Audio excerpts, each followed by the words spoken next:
Retour à Dakar, dans la maison mère à Westfort, bien entendu, après une semaine passée à Thiès, dans la cité du Rail, vous le savez, par raison, bien entendu, donc, de la célébration de l'indépendance. Le groupe Sur le Média avait déployé presque toute l'équipe dans la cité du Rail pour vous faire vivre en direct et en exclusivité cet événement majeur, la 66e année d'indépendance du Sénégal, bien entendu. Un événement qui a connu beaucoup de succès. Merci encore une fois de rester fidèle au programme du groupe Sur le Média. Il est exactement 7h dans ce studio ce mardi 7 avril 2026. C'est parti pour la grande édition de la matinale, le journal. À la une de ce journal, nous parlons cette fois-ci donc de la paralysie dans le secteur du transport qui se poursuit toujours. Les syndicats des transporteurs maintiennent leur mot d'ordre de grève malgré 9 points d'accord dimanche à l'issue de leur rencontre avec le ministre tutelle. On en parlera dans ce journal. Sachez que le Front syndical pour la défense du travail appelle à une marche nationale. Donc mercredi 8 avril, plus de détails. Vous aurez donc dans cette édition la réforme du système des rémunérations des agents publics continue d'alimenter le débat. Le secrétaire national aux revendications et aux négociations collectives du SAEMS, membre du ZEGET, Tamsir Bahoum, a fustigé une communication peu apaisante et dénonce une ponction salariale qu'il juge arbitraire. Vous l'entendrez dans ce journal. L'État met en place un arsenal de mesures pour soutenir la production locale. L'agence de régulation des marchés, un démembrement du ministère du Commerce, annonce la limitation des importations d'oignons. Vous entendrez le ministre du Commerce, Dr Serigne Diop, dans cette édition. Dr Patrick Motsepe est annoncé à Dakar demain mercredi. Le président de la Confédération africaine serait donc en visite pour rencontrer les autorités sénégalaises en ce temps où le Sénégal persiste et justement donc attaque cette décision du jury d'appel de la CAF au niveau du tribunal arbitral du sport. L'Inter, le sport et la revue de presse vont boucler cette édition que j'ai l'immense plaisir de vous le présenter. Bienvenue à toutes et à tous.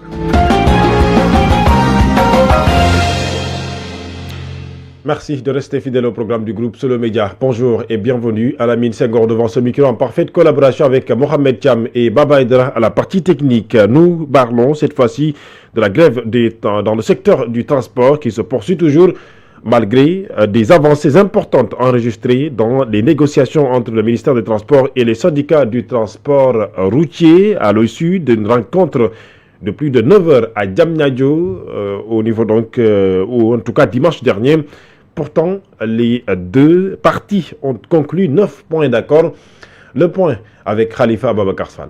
Le ministre et les transporteurs ne parlent toujours pas le même langage. La grève se poursuit jusqu'à nouvel ordre. C'est ce qui découle de la réunion convoquée par Yankoba Diémé. Malgré cet appel du pied, les deux parties ne sont pas arrivées à s'entendre sur l'essentiel. Après 9 heures d'échanges et de tractations à huis clos, Alassane Ndoye, président des transporteurs routiers du Sénégal, déclare aucun point d'accord n'a pas été trouvé. Selon lui, l'ensemble des 10 points de leur plan de revendication, le ministre n'en a accordé ni satisfait aucun. Malgré l'impasse, la fédération affirme être conscient des difficultés rencontrées par les populations. Les responsables syndicaux ont annoncé qu'ils se rapprocheront de leur base pour rendre compte des discussions et confirmer la poursuite du mouvement. Face à cette crise qui perturbe fortement la mobilité des usagers. Nous déplorons tous cela. Actuellement, nous parlons aux autorités. Les autorités, vraiment, ils ne nous ont pas écoutés. Ça fait un bon moment, bientôt une année. Bon, chaque fois qu'on parle de nos problèmes, on ne considère pas. On ne nous appelle même pas devant les grandes instances pour qu'on puisse venir nous débrouiller, essayer de leur parler de nos doléances. Mais ils ne font que nous faire la sourde oreille avec nous. Personne ne veut la grève parce que c'est un pertement. Donc, que ce soit sur l'État ou bien que ce soit nous les transports ou bien les chauffeurs ou bien la population elle-même, vous voyez comment c'est paralysé. Donc, malheureusement, les autorités n'ont pas bien compris. Parce que si je vois qu'eux, ils partagent autre chose, soit en allant chercher des bus pour essayer de transporter, c'est pas eux qui avaient l'habitude de le faire. Ça, c'est les transporteurs qui devaient le faire. Et nous parlons cette fois-ci de cet accident de circulation qui a coûté la vie à une personne hier lundi en début de matinée. Cet accident s'est déroulé donc bien entendu à hauteur du croisement de Barkédi dans le nord du Sénégal, à 30 km de la ville de Linguère. Il s'agit donc d'un véhicule de type 4x4 qui a quitté Dakar donc pour rejoindre Batam, qui a effectué un dérapage suivi d'un renversement. Je rappelle que le choc a coûté donc la vie à une personne. Parmi les passagers, le maire de la commune d'Oré-Fondé, dans la région de Batam, Adam Ba, âgé de 45 ans, ainsi qu'un individu occupant donc de ce véhicule âgé de 47 ans, qui ont été donc grièvement blessés. Encore une fois, nos routes ont fait des victimes hier lundi. Il est exactement 7h08 à Matam, bien sûr, et sur l'ensemble du territoire national si vous nous écoutez. Solo Media Group, l'information en temps réel. Très bonne nouvelle pour les étudiants des établissements publics d'enseignement supérieur. La direction des bourses a annoncé le démarrage du paiement des allocations d'études pour le mois de mars au titre de l'année 2025-2026 à travers un communiqué qui nous est parvenu. Les versements débuteront donc ce mercredi, demain, sur toute l'étendue du territoire. À Matam, les travaux de l'université Souleymane Niang progressent à un rythme soutenu avec un taux d'exécution estimé à près de 85%. Une infrastructure majeure qui devrait renforcer l'offre d'enseignement supérieur et soutenir le développement socio-économique dans cette région. Nous écoutons à ce propos Ténik Faye et Walf Diatambate au micro de Mam Sorna Dramé. Une visite qui s'est faite, comme vous l'avez dit tout à l'heure, à la suite de la venue de M. le ministre en charge des infrastructures. C'était pour voir la prise en compte des observations qui ont été formulées lors de cette visite-là et apprécier globalement l'état d'avancement des travaux qui avancent à un rythme globalement satisfaisant avec un taux d'exécution des grosses œuvres qui se situe actuellement à 85%. Pour ce qui concerne les travaux de finition, l'entreprise vient de nous dire que les matériaux sont déjà au niveau du port de Dakar et bientôt seront acheminés sur Matam. Mais aussi s'enquérir surtout de l'état d'exécution de la digue de protection parce que nous sommes dans une zone inondable et cette digue-là constitue une préoccupation majeure car le chantier est prévu pour la fin des travaux au mois d'octobre 2026. Donc bientôt on s'achemine vers la période de crue. Il faudra qu'on essaie de voir où est-ce qu'ils en sont avec ces digues-là. Le travail technique étant déjà été fait, il reste juste le démarrage des travaux pour la digue qui est prévu d'ici la semaine prochaine. Sûrement d'ici un mois et demi, nous allons revenir pour voir où en est-on réellement pour cette digue-là qui va permettre de contenir les eaux et d'isoler le site pour ce qui concerne les eaux de la crue. Et parlant de l'enseignement supérieur, la réforme, ou en tout cas au niveau de l'université Cheikh Anta Diop de Dakar, cette fois-ci donc une toute brève à l'UCAD, le collectif des amicales est monté au créneau pour dénoncer la gestion du centre des œuvres universitaires de Dakar. Les étudiants exigent l'ouverture immédiate des pavillons F et B fermés depuis plusieurs semaines et jugent cette situation contraire à leurs droits fondamentaux. Ils ont fixé un ultimatum de 48 heures aux autorités faute de quoi un plan d'action sera déclenché.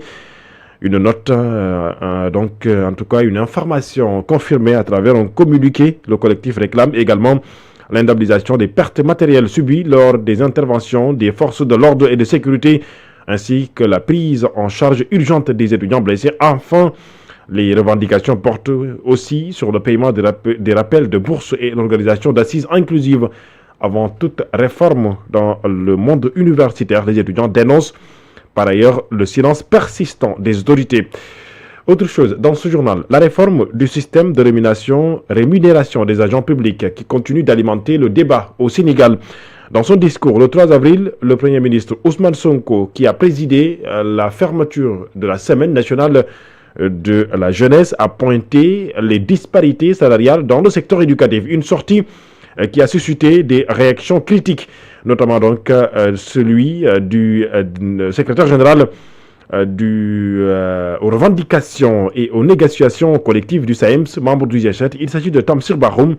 Il fustige une communication peu apaisante et dénonce une ponction salariale qu'il juge arbitraire.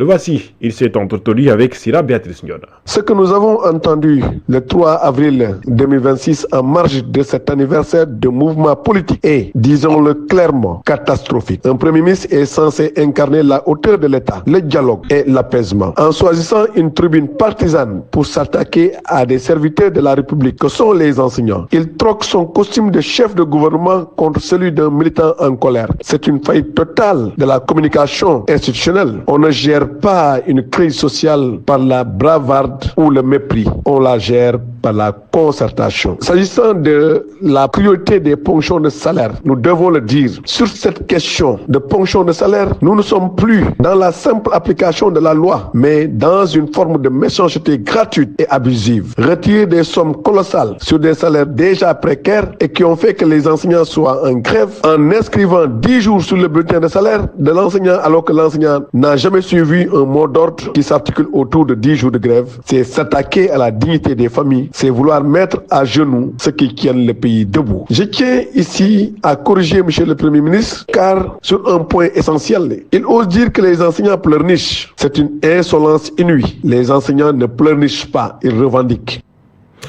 Voilà, les enseignants ne pleurnichent pas, ils revendiquent des propos du secrétaire général national aux revendications et aux négociations collectives du SAEMS. Il s'agit donc de Tamsir Bahoum. Autre chose, dans ce journal, soutien à la production locale, les autorités passent à la vitesse supérieure.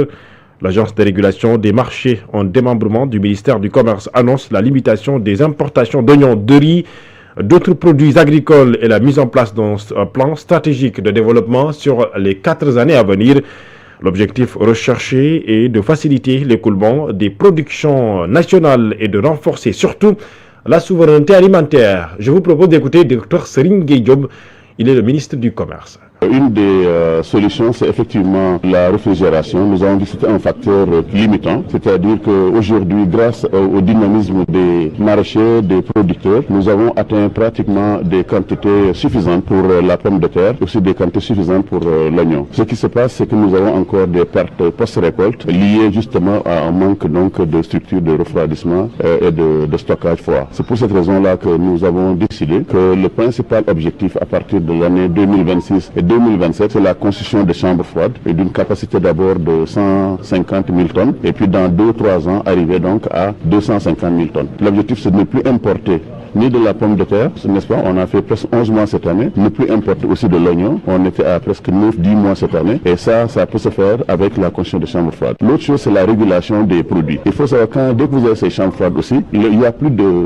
hausse ou de baisse des prix de pommes de terre. Le prix il est régulé parce que chaque mois, les chambres froides vont sortir exactement ce dont le marché a besoin. Au Sénégal, on consomme 3000 tonnes d'oignons par mois. Vous avez vu aussi que pour la pomme de terre, c'est à peu près aussi 12 000 tonnes qu'on consomme. Donc c'est pour cette raison-là justement que c'est important d'avoir ces chambres froides pour cette régulation, de sorte que les prix vont être stables.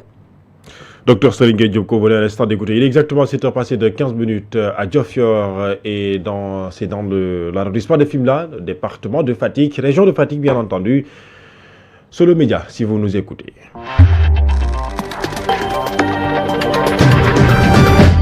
Retour à Thiès, dans la cité du Rail, hôte de la célébration officielle de l'indépendance de l'année 2024 ou 2026. Vous l'avez entendu, vous le savez bien entendu. Thiès a renoué avec honneur après 22 ans d'attente cet événement qui a donc confirmé encore une fois de plus que la région demeure une véritable garnison stratégique. C'est ce que nous dit Adia Aminata Faye, compte rendu. L'ignominie des Thiessois est enfin réparée. La fête de l'indépendance, tant attendue par la ville de Léopold Sédar Senghor, s'est tenue dans une ambiance festive et solennelle. Dès 7h30, les autorités administratives et militaires ainsi que les invités ont fait leur entrée, suivi de celle de l'invité d'honneur, le président gabonais Brice Clotaire Elégui Nguema. Quelques instants plus tard, le chef de l'État, chef suprême des armées Bassirou Diomaye Diakhar Faye, accueilli par les 21 coups de canon.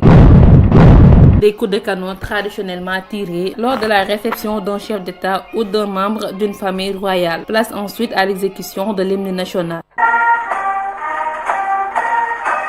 suivi de la revue des troupes et de la remise de décoration. Un film institutionnel de 5 minutes est ensuite projeté, illustrant le thème retenu, force de défense et de sécurité, partenaire des Jeux Olympiques Dakar 2026. Qu'en est suivi le défilé civil, rythmé par la fanfare du groupement mobile d'intervention. Au total, 1293 civils ont défilé au pas cadencé devant le chef de l'État. La projection de la revue navale a ensuite ouvert le défilé des forces de défense et de sécurité. La marine nationale a ainsi démontré sa montée en puissance à travers des patrouilleurs. Le défilé aérien, quant à lui, a mis en scène des équipements composés de 9 aéronefs. Le défilé motorisé conduit par le colonel El Hadj Omar Faye a mobilisé 268 véhicules, 106 motos, 8 embarcations et 13 quads, illustrant ainsi la capacité d'intervention et de mobilité des forces. Dans des moments les plus marquants de cette parade reste la prestation du Suno Group, composé de bergers allemands, de milanois, de coco espagnols et de labradors connus pour leur mission de détection de billets de banque, de stupéfiants et de produits prohibés. La prestation du carré des Bayonnais a ouvert le défilé à pied avec pour devise honneur et prestance. Sous le soleil ardent, avec détermination et rigueur, les écoles militaires et paramilitaires accompagnées par la fanfare de la clique du Prytanée militaire ont effectué leur passage suivi des différents détachements de formation militaire et paramilitaire accompagnés par le détachement du bataillon de la musique des forces armées. Aussi, la prestation militaro-traditionnelle du pays hôte, le Gabon, marquée par le contingent spécial surnommé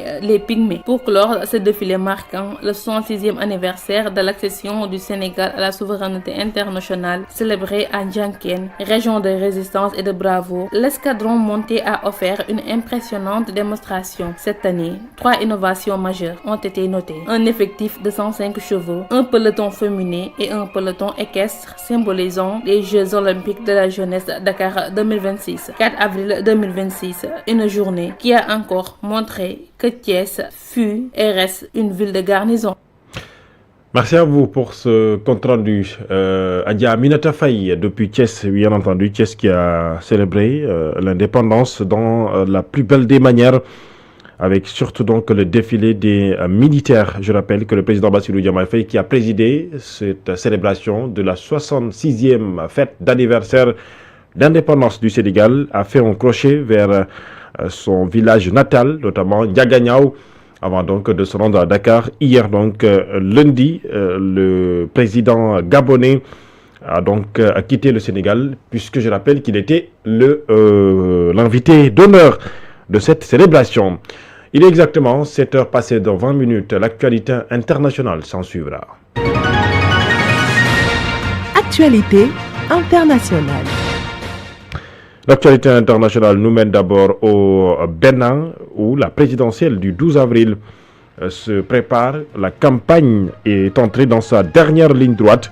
Les candidats, ou les deux candidats en lice, Romuald Wadagini pour la majorité présidentielle et Paul Unkoke pour les forces couristes pour un Bénin émergent, poursuivent leur déplacement et notamment donc leur meeting aux 4 coins du pays. La campagne s'achève, je rappelle, à minuit dans la nuit du vendredi au samedi 11 avril. Puis le dimanche 12 avril, donc, vous le savez, les Béninois vont élire le successeur de Patrice Talon. Hors de nos frontières, la guerre en Iran, nous en parlons encore une fois lors d'une conférence de presse lundi. Donc hier, 6 avril, Donald Trump, le président américain, a menacé de détruire l'Iran mardi soir si d'ici là, Téhéran ne répondait pas à son ultimatum en rouvrant le détroit d'Ormuz, vital pour l'approvisionnement donc mondial en pétrole. Dans la nuit du lundi à ce mardi, l'armée israélienne a annoncé une vague de frappes aériennes contre l'Iran, mais aussi avoir détecté des missiles iraniens. Hier, lundi, l'Iran a proposé un plan en 10 points pour intermédiaire du Pakistan après avoir rejeté celui américain et insisté sur la nécessité d'une fin définitive du conflit.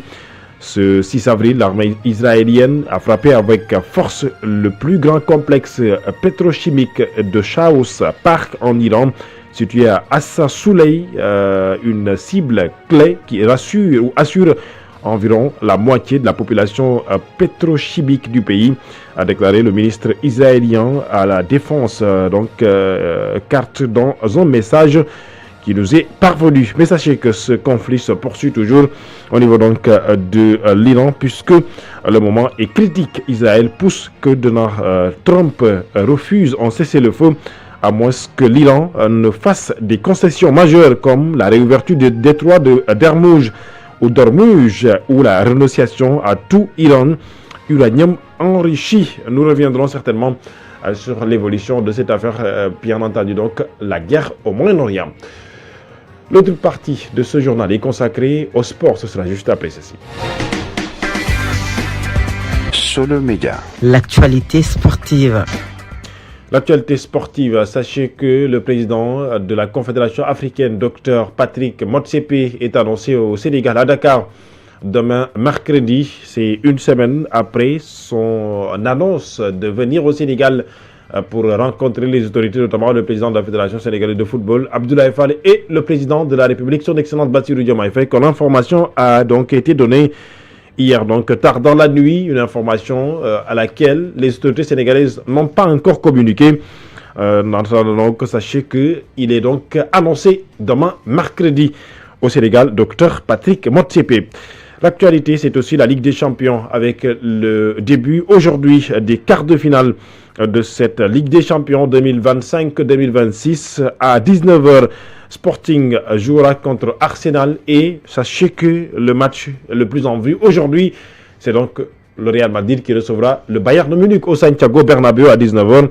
En attendant donc demain les autres matchs des quarts de finale qui vont donc opposer le Paris Saint-Germain face au Liverpool et Barcelone recevra l'équipe de l'Atlético Madrid. Voilà, c'est la fin de cette page sportive. La revue des quotidiens, ce sera juste après ceci.